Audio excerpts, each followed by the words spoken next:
Olá, tudo bem? Já dizia Dorival Caymmi, quem não gosta de samba, bom sujeito não é. É ruim da cabeça ou é doente do pé.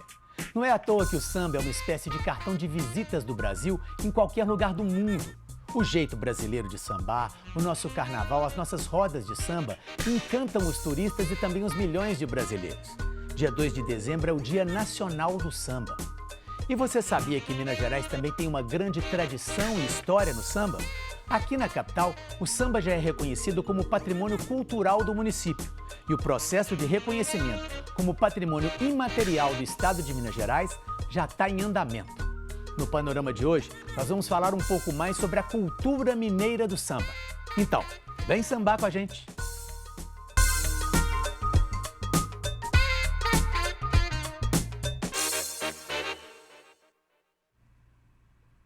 Aqui no estúdio, o diretor de Proteção e Memória do Instituto Estadual do Patrimônio Histórico e Artístico de Minas Gerais, o IEFA, Adriano Maximiano.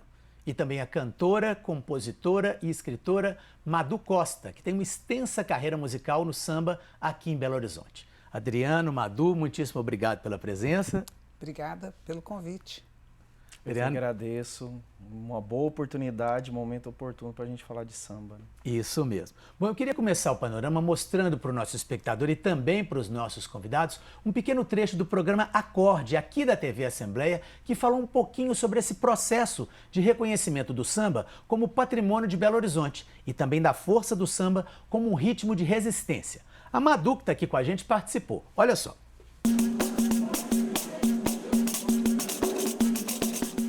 O samba, ritmo perseguido por muitos anos no Brasil, foi reconhecido em 2024 como Patrimônio Cultural de BH. O Conselho Deliberativo do Patrimônio investigou os vários modos de fazer samba da capital mineira, além da história, influências e tradições. O mineiro ele põe muita característica de mineiro na hora de fazer samba, né? Na hora de tocar, chega mais devagarinho, né? Assim, mas musicalmente eu acho que a gente tem muita influência de algumas outras expressões culturais, principalmente afro-brasileiras, né? Do congá, da folia, eu acho que tem muita influência, sim. É uma expressão do povo negro. E a gente nem precisa de escola, não precisa de nada, está no DNA, sabe? O que tiver nascido em África vai ser discriminado enquanto houver racismo, porque essa é uma doença social e política que está muito agarrada. A gente vem sambar, que é para poder recarregar as energias, para continuar lutando. Tava esperando o ônibus, meu bem, mas dormi no ponto. O que eu ganhei com isso, eu nem te conto. Tava esperando o ônibus, meu bem, mas dormi no ponto. O que eu ganhei com isso, meu bem, eu nem te conto. Dá vontade de a gente começar o programa sambando, né? Madu, eu queria começar te perguntando justamente de onde vêm as suas influências para compor suas músicas e você vê características mineiras no samba composto e feito em Minas Gerais? Totalmente, sabe? Porque nós não temos mar, nós temos as serras, as montanhas. Então, o nosso jeito de conviver com a natureza, cachoeira, rio, passarinho cantando, aí eu vou dizer de mim, e também digo dos sambistas que falam comigo, é que sopram letras e ritmo na nossa composição de samba. Esse meu samba, eu estava esperando o ônibus, meu bem, é uma coisa que eu estava vendo acontecer. Andando pela cidade de Belo Horizonte, esperando o ônibus, dormi no ponto. Isso é uma coisa que acontece com todo mundo diariamente.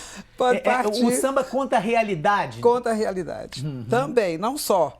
Mas as questões do cotidiano, a contemplação da natureza, do próprio desgaste das mineradoras. Então, as ausências, sabe, os arrepios, a floração das árvores, isso tudo vai inspirando, pirando e fazendo a composição do samba mineiro. Perfeito. Adriana, e como é que está esse processo aí de reconhecimento do samba como um patrimônio imaterial do Estado de Minas Gerais? Bom, em 2024, início de 24, um coletivo de samba, coletivo Messi Conga, procurou o Instituto e fez a solicitação formal do pedido de abertura de registro. É um procedimento administrativo, fizemos isso em 24, abrimos o cadastro, que é uma metodologia consagrada do IEFA para mapear num estado de tamanho continental aonde está esse samba em Minas Gerais, para a gente caracterizar, ou seja, dizer o que é esse bem cultural. E agora nós estamos na fase de finalização desse processo de registro, que é o dossiê, né? Nós vamos fazer algumas atividades no interior agora no mês de dezembro, e mês de janeiro a gente finaliza o dossiê, que é o documento que é entregue ao Conselho Estadual de Patrimônio Cultural, que é onde vai ser votado o samba, as expressões do samba como patrimônio cultural imaterial do Estado. Pois é, tem uma previsão para isso? Quer dizer, a gente já pode dizer que ano que vem é possível Sim, que isso já venha acontecer? Em fevereiro de 2026 nós entregamos o dossiê para o Conselho Estadual. E aí eles têm um prazo para isso? Não, aí é votado, né? Votado. E a partir do momento que é deliberado, a gente tem o samba como patrimônio cultural, né? Ou seja, talvez até antes do Carnaval. Essa é a missão. Essa é a missão. Que ótimo. Madu, você na entrevista para o Acorde falou também do samba como essa questão da resistência, como uma questão política, como uma forma de expressão do povo negro de estar resistindo a uma série de questões ligadas ao racismo, não só aqui em Minas, como no Brasil inteiro. Como é que você vê essa questão também do samba como foco de resistência? Através do samba, a gente denuncia, a gente desabafa, a gente anuncia questões antirraciais, né, desse antirracismo. Porque a gente sabe que, historicamente, o samba era criminalizado no Brasil, assim como a capoeira, assim como todas as expressões afro dentro desse país racista. Portanto, você perceba nos sambas enredo, não só das escolas de samba de Belo Horizonte, como de qualquer outro lugar do Brasil que tenha escola de samba e desfile, é um lugar de pesquisa e de denúncia e de revelação de vários aspectos da história, e é um momento de aproveitar para pôr a boca no mundo contra o racismo. Adriano, essa questão do samba, como a gente estava conversando aqui, é algo que necessita da presença da pessoa. Você, para ter essa experiência de estar numa roda de samba, você tem que estar lá, você tem que estar ouvindo a música, você tem que estar captando isso tudo. Como é que é feita essa pesquisa e essa coisa para descobrir isso tudo por um estado tão grande como Minas Gerais? Tem que ir até lá, eles mandam documentos, como é que são as etapas aí? Bom, a gente tem algumas metodologias para elaborar esse documento que chama dossiê, né? Que vai ser o 12º registro. Recentemente registramos as bandas de Minas, corporações musicais como patrimônio, foi o 11º. E nesse documento tem revisão de literatura, né? Tem pesquisas a campo, tem os dados do nosso cadastro, que é um cadastro consagrado no Brasil, né? A gente faz a pesquisa através do cadastro para caracterizar o que é esse patrimônio cultural que a gente está querendo procurar, para entender as dores dessas pessoas também. Nesse cadastro a gente consegue já elencar quais são as dificuldades que essas pessoas têm para produzir o que é o último capítulo de um dossiê, que é o plano de salvaguarda, que é o essencial. E não se faz um dossiê de registro de patrimônio imaterial sem os detentores, que são as pessoas que detêm o saber e o modo de fazer disso que a gente está estudando. Então, desde o início do processo até o final, a participação das pessoas é primordial. Sem isso, não há dossiê de registro de patrimônio cultural e E material. isso através de depoimentos, através de Sim. Como é que você... A gente usa a metodologia de entrevistas. Tem uma metodologia que nós vamos fazer agora em dezembro em 3 cidades do interior, que é Juiz de Fora, Uberlândia e Três Pontas, que é a metodologia do Fórum de Escuta. E temos a metodologia do Inventário Cultural Participativo. Todas elas é o detentor que produz o conteúdo, né? A gente só conduz. E aí a gente leva isso para o IEFA e consolida isso em documentos, né? Em relatórios, para consolidar no dossiê. Perfeito. Bom, O programa Acorde da TV Assembleia mostrou também um pouco da cena do samba em Belo Horizonte, onde o ritmo já foi reconhecido como patrimônio cultural. Vamos ver mais um trecho, olha lá. O Bar Opção, na região noroeste de BH, é um reduto de tradição e resistência. Fundado na década de 1960 pelo seu Ronaldo, no estúdio embaixo do bar, ele guarda composições que escreveu ao longo da vida. Muitas retratam a vida do negro, de hoje e de ontem. O samba de nego é corte, nego nasceu pra sambar. O samba de nego é corte, nego nasceu pra sambar. Nego com a samba no morro e vai pra cidade mostrar. Nego com a samba no morro e vai pra cidade mostrar. Eu escrevo o cotidiano do brasileiro, o meu e o que eu vejo todo dia. Eu venho de ônibus só para isso, só rascunhos, para ser digitados, só para ser digitados. Dei um aperto de saudade no meu tamborim. Olhei o pano da cuíca com as minhas lágrimas. É na roda que a velha guarda do samba se renova a partir do encontro com a juventude. Uma nova geração em sintonia com o batuque e a história dos que chegaram antes. Vai, bandeira, tradição.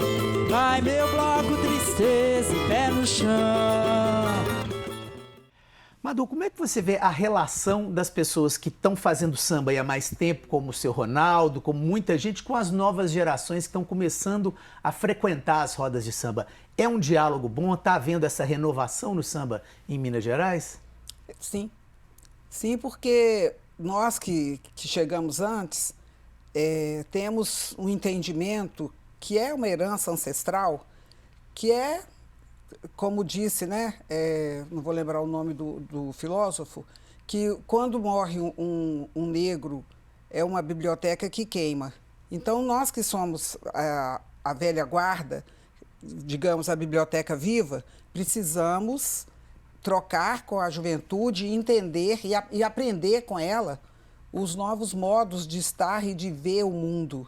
Então, a moçada que está fazendo samba e a juventude bebe na nossa fonte e nós também os ouvimos e damos dicas, recebemos dicas deles. Essa metodologia da troca e da escuta, ela é muito africana. E no samba isso acontece. Não vou dizer que é uma receita que tem uma linearidade. Tem as vaidades, tem as resistências de alguém que acha que não, que no meu tempo era melhor, mas de um modo geral, é isso que acontece, sabe? Esse Ubuntu, sou porque somos. E nesse sentido, é numa roda que a gente dialoga, passado, presente, e vai renovando dentro desse círculo. Uhum. Adriano, em relação à questão o seu Ronaldo coloca lá a questão de músicas que ainda estão nem digitadas ainda. Existem formas do IEF ou de alguma forma disso ser preservado, não só dele, como de outros sambistas aí que muitas vezes estão compondo, estão produzindo, mas aquele, como a Madu coloca, aquele conhecimento, aquela biblioteca viva, eventualmente pode se ir embora, né, se isso não é documentado, se isso não é preservado. Sim. E essa dor que ele traz é um indicativo de uma ação de salvaguarda que a gente fala dentro do processo de registro de patrimônio cultural. Ação de salvaguarda é qualquer ação, em resumo, que o Estado, e não só o Estado, lembrando que quando a gente registra algo como patrimônio cultural do Estado, esse patrimônio não é do IEFA, esse patrimônio é da sociedade mineira, então todos têm responsabilidade, Estado, municípios, sociedade como um todo e detentores, porque inclusive, né, se não quiserem mais tocar samba, o Estado não tem como lá obrigar as pessoas a tocarem. Mas para isso, no final do dossiê, a gente elabora um plano de salvaguarda, que são ações para a perpetuação desse bem cultural. E essa dor que ele traz é uma ótima proposta, por exemplo, de ação de salvaguarda, que é a digitalização dessas músicas, né? Tem municípios, por exemplo, como Juiz de Fora, que registrou letras musicais de sambistas de décadas passadas, justamente também trazendo isso, né? Protegendo também a memória da escrita, que é o saber, né? É um dos saberes relacionados ao samba. Perfeito. Bom, quem frequenta as rodas de samba aqui em Belo Horizonte fica bastante entusiasmado ao falar sobre esse sentimento de fazer parte dessa experiência. O programa Corte foi justamente lá no Bar Opção, que nós vimos na outra reportagem, e conversou com alguns frequentadores. Olha só o entusiasmo deles. Uma roda de samba traz a alegria pra gente que é brasileiro, que a gente gosta de movimentar o corpo. É tudo que a gente gosta. É aqui no Seu Ronaldo. O Seu Ronaldo é uma lenda, né, do samba mineiro, brasileiro, né? Aqui é o nosso lugar, né, de extravasar, de ser feliz. Não tem nada mais revolucionário hoje em dia do que ser feliz. E aqui é esse lugar, né? Acho isso tudo muito a cara do Brasil, né? Essa informalidade, né? Essa alegria que é colocada no samba, né? Eu sinto em casa, né? A gente sente vontade aqui, né? Mas estar em casa, né? São sentimentos, é alegria, são as dores, são todos os sentimentos que estão guardados e que já vêm também, que se expressam. Ontem fez 4 meses que eu sou viúva e eu tenho encontrado no samba e nas pessoas que estão no samba um lugar de cura e de acolhimento.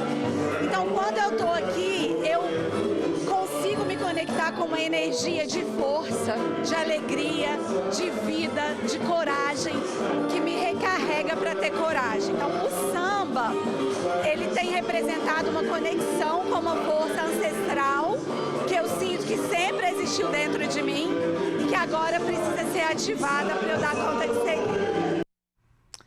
Madu, você que é uma frequentadora das rodas de samba, como é que você sente essa experiência? Essas pessoas bastante, né, emotivas e colocando para fora sentimentos que afloram aí nessa experiência que elas têm.